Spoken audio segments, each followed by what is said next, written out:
Okay. Welcome. Thank you to the American Embassy in Jerusalem. It is my great pleasure to be here again. Thank you. With you.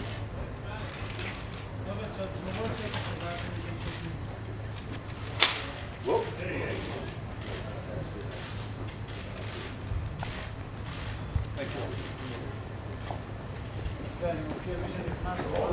Well, thank you all for being here, and it is my great privilege to be on my second visit to Israel as Vice President of the United States, but to have the honor to welcome Prime Minister Netanyahu to the American Embassy here in Jerusalem, the capital of the State of Israel, is a particular privilege for me. And Mr. Prime Minister, welcome. Thank you, Mr. Vice President. What an honor for us. Thank you. We just completed a conversation about regional issues.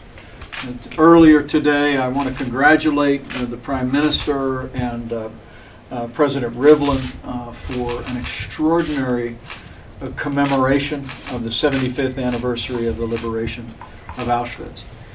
To have 49 nations represented here, standing in solidarity with all of those that were killed in the Holocaust, with the survivors, and to speak with one voice, never again, and to make a clarion condemnation of anti-Semitism was truly inspiring. And Mr. Prime Minister, I want to congratulate you on bringing so many nations of the world together around that anniversary, but also around that renewed call for leadership to apply the lessons that were learned in those dark days.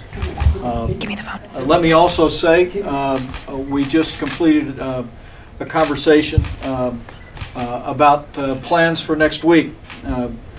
President Trump asked me to extend an invitation to Prime Minister Netanyahu to come to the White House next week to discuss regional issues as well as the prospect of peace here in the Holy Land. At the Prime Minister's suggestion, I also extended an invitation to Benny Gantz, the leader of the Blue and White Party, and he has accepted the invitation to join the Prime Minister with the President at the White House next week. And Mr. Prime Minister, I'm grateful that you accepted the invitation, and we look very much forward to welcome you to our nation's capital to continue discussions about a broad range of issues, mutual concern between the United States and Israel, but also about the prospect of peace. So thank you very much. Thank you. Thank you. Mr. Vice President, first let me say that you spoke exceptionally movingly today, both in the substance and the depth of feeling that you conveyed. And it was in a universal expression of a firm moral stance to translate memory into action, and you are translating into action. President Trump and you are standing against the worst manifestation of anti-Semitism, and that is the call of Iran to wipe out the 6 million and more Jews of Israel. You spoke about it clearly today, and you act clearly every day. So I want to express my congratulations to you for coming here, for what you said, and for what you and what President Trump and your administration is doing every single day on behalf of Israel's security. We have had no better friend than President Trump.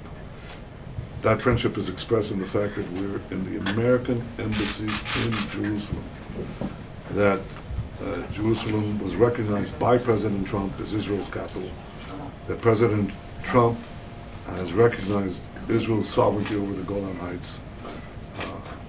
And now, with this invitation, I think that the President is seeking to give Israel peace and security, the peace and security that it deserves. So I gladly accept your invitation, his invitation, to come to Washington and discuss with him his ideas on how to advance peace and to work closely with him to advance that goal.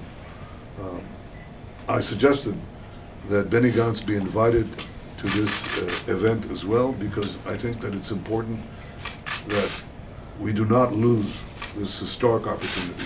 With such friends in the White House, with such backing from the United States, we should get as broad a consensus as possible around the efforts to achieve security and peace and security for the State of Israel. I look forward to doing both, and I thank you again for your extraordinary friendship. Thank you. Thank you, Mr. Prime Minister. It's an honor. Can I, Mr. Vice President. Mr. Ambassador. yeah, thank you. If I can just stand for 1 second. Mr. Vice President, Mr. Prime Minister, if you could both stand together with President Trump. No three people have done more to cause this historic move of the United States Embassy from Tel Aviv to Jerusalem than the two of you and President Trump. And you, there's time for me later on. To honor your contribution, I have caused the United States flag to fly over this embassy. These two flags that I'm going to present to the two of you are two of the earliest flags. I have a third one that we'll bring back to the President, but I'd like to present each of you with the United States flag that flew over the United States Embassy in Jerusalem in its early opening days. But I can't do that. Thank you. This is for you, Mr. Vice President.